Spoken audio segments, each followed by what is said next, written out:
आता आपण थोडक्यात आढावा घेऊ. या भागात आतापर्यंत आपण शिकलो आहोत सिवेजची आणि गार्बेजची वाहतूक करण्याच्या पद्धती. सिवेजची वाहतूक करण्यासाठी दोन पद्धती वापरल्या जातात. एक म्हणजे वॉटर कॅरी सिस्टीम आणि दुसरी म्हणजे कॉन्झर्वेशन सिस्टीम. या दोन्ही पद्धतीचे वर्गीकरण आणि फायदे आपण पाहिले आहेत. आता आपणास पुढे वॉटर कॅरी सिस्टीमचे वर्गीकरण पाहायचे आहे. आता आपण वॉटर कॅरी सिस्टीमचे वर्गीकरण पाहणार आहोत. वॉटर कॅरी सिस्टीमचे वर्गीकरण 3 पद्धतीमध्ये होते. पहिली आहे सेपरेट सिस्टीम, दुसरी आहे कंबाईन सिस्टीम आणि तिसरी आहे पार्शल सिस्टीम. सेपरेट सिस्टीम ही पद्धत आपण प्रथम पाहणार आहोत.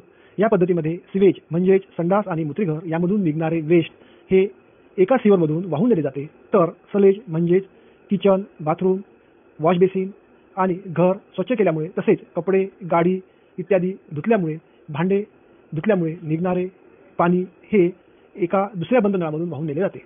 या पद्धतीला यामुळेच सेपरेट सिस्टीम असे म्हणतात.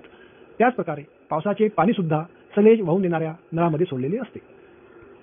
या पद्धतीमध्ये संडास आणि मूत्रिघर यामधून निघणाऱ्या वेस्टसाठी एक सीवर, तसेच सलेज म्हणजेच किचन, वॉश बेसिन, घर धुणे, भांडे, कपडे, गाड्या धुणे इत्यादींमधून निर्माण झालेले वेस्ट पाणी म्हणजेच सलेज एक दुसऱ्या सीवरमध्ये सोडलेले असते. या सलेज वाहून नेणाऱ्या सीवरमध्येच पावसाचे पाणी सुद्धा गोळा करून वाहून नेले जाते. अशा प्रकारे दोन वेगवेगळे सीवर वापरलेले असल्यामुळे दोन्ही सीवरचा आकार हा मर्यादित राहतो आणि त्यामुळे त्यांच्या बांधकामाचा खर्चही कमी येतो. तसेच पावसाचे पाणी आणि सलेज स्वतंत्र सीवरमधून वाहून नेलेले असते. पावसाचे पाणी आणि सलेज फारसे घातक नसल्यामुळे सरळ पाण्याच्या नैसर्गिक प्रवाहात सोडता येतात. परंतु घातक असलेले सिवेज हे ट्रीटमेंट प्लॅन्टपर्यंत वाहून नेले जाते आणि त्यावर प्रक्रिया केली जाते व स्वच्छ झालेले म्हणजेच निर्जंतुक झालेले पाणी त्यानंतर नैसर्गिक स्रोतामध्ये सोडले जाते. अशा प्रकारे ट्रीटमेंट प्लॅन्टपर्यंत पोहोचणारे सिवेज हे कमी आकारमान असल्यामुळे त्यावर ट्रीटमेंट करणे सोपे जाते, कारण यामध्ये जास्त आकारमान असलेले सलेज आणि पावसाचे पाणी म्हणजेच स्टॉर्म वॉटरचा समावेश नसतो.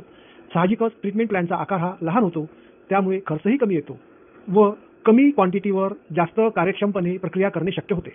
लहान सीवरची दुरुस्ती करणे सोपे असते. त्याचप्रमाणे सीवर लहान असल्यामुळे त्याला क्लिनिंग व्हेलॉसिटी सहजपणे मिळू शकते. क्लिनिंग व्हेलॉसिटी म्हणजे स्वतःहून पाण्याच्या प्रवाहासोबत सर्व घाण वाहून देण्यासाठी आवश्यक असलेला प्रवाहाचा वेग होय. जर दुरुस्ती करायची असल्यास रात्रीच्या वेळेला सीवरचा ज्यामधून सिवेज वाहून नेले जाते अशा सीवरमध्ये येणारा प्रवाह कमी असतो, त्यामुळे सहजपणे दुरुस्ती करणे शक्य होते. या प्रकारे आतापर्यंत आपण सेपरेट सिस्टीमचे फायदे पाहिले आहेत. जसे फायदे असतात तसेच काही तोटे सुद्धा असतात. आता आपण पाहूया सेपरेट सिस्टीमचे तोटे. सीवरचा आकार लहान असल्यामुळे चोक होण्याची शक्यता वाढते. साहजिकच लहान आकारामुळे दुरुस्ती सुद्धा करणे अवघड जाते. त्याचप्रमाणे दोन सीवर जवळजवळ असल्यामुळे त्यांचे स्वतंत्रपणे कनेक्शन करताना गोंधळ उडतो आणि स्टॉर्म वॉटरच्या सीवरमधून पावसाचे पाणी वाहत असल्यामुळे त्यामध्ये केर कचरा साठून बंद होण्याची शक्यता असते. कारण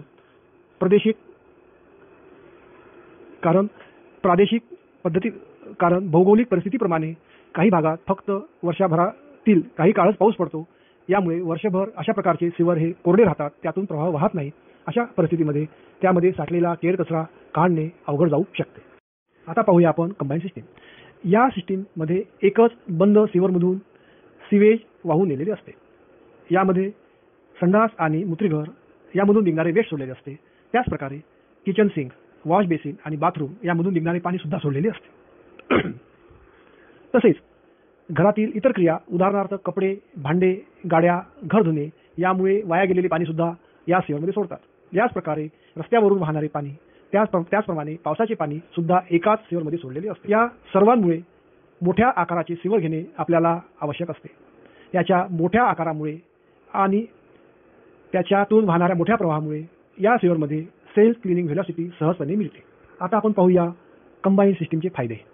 या सिस्टीममध्ये एकच बंद नळ म्हणजे सीवर असल्यामुळे दुरुस्तीचा खर्च कमी येतो. त्याचप्रमाणे सीवरचा आकार मोठा असल्यामुळे आत उतरून दुरुस्ती करता येणे शक्य होते. सीवरमध्ये सिवेजसोबत पावसाचे पाणी मिसळलेले असल्यामुळे सिवेजची तीव्रता कमी होते, त्याचा घातकपणा कमी होतो. सीवरचा आकार मोठा असल्यामुळे आत हवा खेळती राहते आणि त्यात निर्माण होणाऱ्या घाण वासाची तीव्रता कमी होते. या प्रकारे आतापर्यंत आपण पाहिले आहे कंबाईन सिस्टीमचे वर्णन आणि त्याचे फायदे. आता पाहूया आपण कंबाईन सिस्टीमचे तोटे. सीवरचा आकार मोठा असल्यामुळे सीवर बांधकामाचा खर्च वाढतो. सीवरचा आकार मोठा असल्यामुळे त्यासाठी वापरले जाणारे नळ हँडलिंग करणे आणि ट्रान्सपोर्टेशन करणे जास्त खर्चाचे असते. सीवरचा आकार मोठा असल्यामुळे आणि त्यामध्ये पावसाचे पाणी मिसळले गेले असल्यामुळे आपणास पंपिंग स्टेशन आणि ट्रीटमेंट प्लॅन्ट जास्त क्षमतेचे बनवावे लागतात. या पद्धतीमध्ये सिवेजसोबत पावसाचे पाणी मिसळले जाते, परंतु निसर्गतः पावसाचे पाणी हे स्वच्छ असते. स्वच्छ पाणी सिवेजसोबत मिसळले गेल्यामुळे ते सुद्धा प्रदूषित होते. मोठ्या आकाराच्या सिवरचे व्हेंटिलेशन करणे खर्चिक असते. मोठ्या आकाराची सिवर अरुंद रस्त्यांवर निर्माण करणे कठीण जाते. जोरदार पाऊस झाल्यास सिवरच्या क्षमतेपेक्षा जास्त पाणी सिवरमध्ये शिरल्यामुळे सिवेजसोबत मिसळलेले घातक प्रदूषित झालेले पाणी ओव्हरफ्लो होऊन रस्त्यावर येऊ शकते. यामुळे अतिशय अनारोग्यकारक परिस्थिती निर्माण होते. अशा प्रकारे आतापर्यंत आपण पाहिले आहेत कंबाईन सिस्टीमचे फायदे आणि तोटे. आता आपण पाहणार आहोत पार्शल सिस्टीम. ही सिस्टीम वॉटर कॅरेज सिस्टीमचा तिसरा प्रकार आहे. या सिस्टीमची अशा प्रकारे रचना केलेली आहे जेणेकरून आपणास सेपरेट सिस्टीम आणि कंबाईन सिस्टीम या दोन्हीचे फायदे मिळतील. पार्शल सिस्टीममध्ये सिवेज एका बंद नळामधून वाहून गेलेले असते, तर सलेज म्हणजे kitchen sink, bathroom, wash basin, घर, गाड्या, कपडे, भांडे धुणे, त्याचप्रमाणे स्टॉर्म वॉटर हे ओपन ड्रेनमधून वाहून नेलेले असते. काही वेळेस ओपन ड्रेन ऐवजी सिवर सुद्धा वापरलेले असतात. या पद्धतीमध्ये आवश्यकतेप्रमाणे स्टॉर्म वॉटर म्हणजे पावसाचे पाणी सिवेज लाईनमध्ये ज्यामधून सिवेज वाहून नेलेले आहे त्यात सोडले जाते. अशा प्रकारे आवश्यकतेप्रमाणे आपण स्टॉर्म वॉटर सिवेज वाहून नेणाऱ्या बंद नळामध्ये सोडल्यामुळे त्या बंद नळांची स्वच्छता चांगल्या प्रकारे होते. अशा प्रकारे पार्शल सिस्टीममध्ये आपण बंद नळांमधून सिवेज आणि ओपन ड्रेनमधून स्टॉर्म वॉटर आणि सलेज वाहून नेऊ शकतो. या व्यवस्थेमध्ये आपल्याला स्टॉर्म वॉटर आणि फासे घातक नसलेले सलेज सरळपणे नदी, नाले किंवा ओढ्यामध्ये सोडता येते आणि घातक असलेले सिवेज ट्रीटमेंट प्लॅन्टपर्यंत नेऊन त्यावर ट्रीटमेंट करता येते. या प्रकारे